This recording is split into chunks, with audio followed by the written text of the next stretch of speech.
ये बहुत ही महत्वपूर्ण चर्चा यहाँ हाउस में लाए, मैं भी बोलने खड़ा हुआ हूँ। सर, मैं सीधे सोशल इम्पैक्ट पे जाऊँगा, जो इसका नुकसान जो हमारे लोगों को भुगतना पड़ा है। मैं अभी एसपी चंबा से बात कर रहा था कि हमारे कितने लोग जेलों में हैं, विशेषकर चुराहा और जो हमारा डलहौजी का और ये बरमौर का इलाका है। लगभग 600 लोग जो हैं वो पिछले 5 सालों में अंदर गए और 400 लोगों पे अभी केसेस चले हुए हैं। जो पूर्व में माननीय विधायकों ने कहा, मैं उनके साथ बिल्कुल एग्री करता हूं। मेरा सिर्फ मानना ये है कि आप जहां बाड़बंदी करते हो, ह्यूमन नेचर रहा है, उस तरफ लोग जरूर जाते हैं, जबकि हमें इसके सारे पॉजिटिव और नेगेटिव एस्पेक्ट्स का पता है। देन हम लोग क्यों नहीं जा रहे हैं?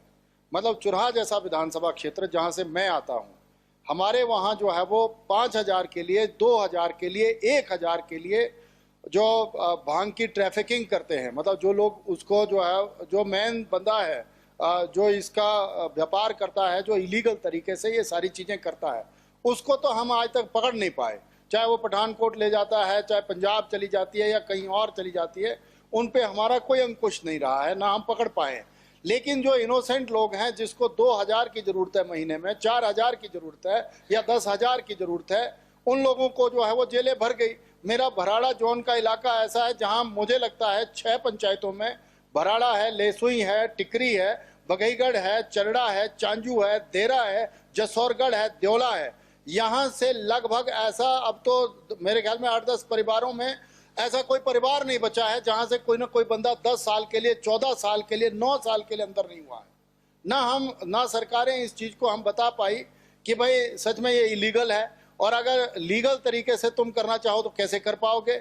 इसीलिए मेरा माननीय मुख्यमंत्री जी से निवेदन है, आप बहुत प्रोग्रेसिव सोच लेकर के प्रदेश को आगे बढ़ा रहे हैं, और सर आपसे हमें बहुत उम्मीद है। सर, चुराहा हमारा, चंबा पूरा इन होल, और उसके साथ कुल्लू के लोगों ने बताया, जैसे मंडी, सराज और अपर, ये सारे इलाके हैं। मेरे दादा साहब खुद जो है वो 90 साल की उम्र में एक्सपायर हुए। ऐसा कोई दिन नहीं होता था, मैं हाउस में बोल रहा हूँ, जिस दिन वो उसका इस्तेमाल नहीं करते थे, पर वो करते थे लिमिटेड इस्तेमाल। एक तो हम जो स्नो बाउंडेड एरियाज में, रिमोट एरिया में रहते हैं, हमारी मजबूरी होती है, 6 महीने तो ठंड का आलम ऐसा रहता है, और भांग से जो है वो आपका, अगर आपके साथ घी और दही का सही मिश्रण है तो डाइजेशन भी जबरदस्त रहता है। और आप जो हैं वो, नहीं सच्चाई है ये, वो तो सुंदर जी को पूछो। अब मेरा ये मानना है आप लोगों से, नहीं मैं कहा, आपने विस्तृत तरीके से कहा ना जी, तो नहीं हम तो पचा ही नहीं पाए। मैं लीगली तौर पर कह रहा हूँ, और कई बार हम लोग होली के त्यौहार में या किसी और त्यौहार में, या और त्यौहार होते हैं, एक बार मैंने तो उसका सेवन किया था, लेकिन आप नहीं मानेंगे, 4 दिन तक मैं तो खुद ही उठ नहीं पाया। मतलब जो नहीं इसको कर सकते वो नहीं कर सकते।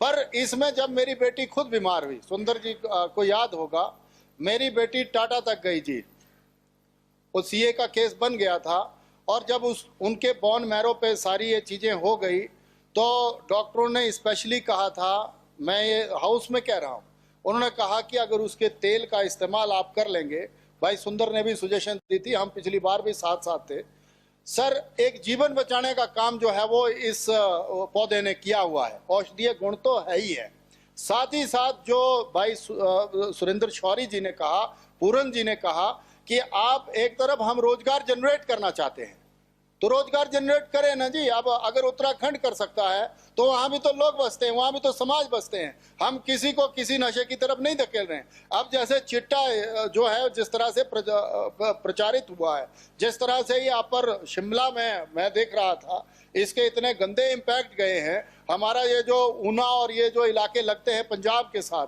यहाँ पर तो इतनी अति हो गई है कि उनका तो 4 साल का सर्वाइवल है जो चिट्टे का आदी हो जाता है। तो मेरा आपसे ये निवेदन है, आपके माध्यम से माननीय मुख्यमंत्री जी से निवेदन है मेरा, कि मैंने जो आंकड़े पेश किए हैं वो बिल्कुल सही हैं।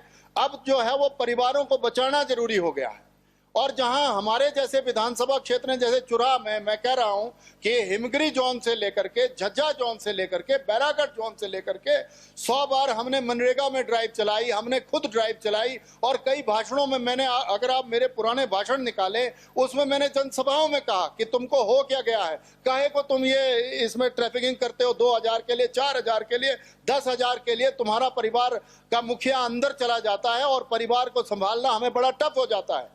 लेकिन इस तरफ अब वो भी बेचारे असहाय हैं। अब जिसको 2000 की जरूरत है अपना परिवार चलाने के लिए, 4000 की जरूरत है, वो तो कुछ भी करता है जी। सर्वाइवल के लिए तो आदमी को अपने परिवार को चलाने के लिए कुछ भी करना है।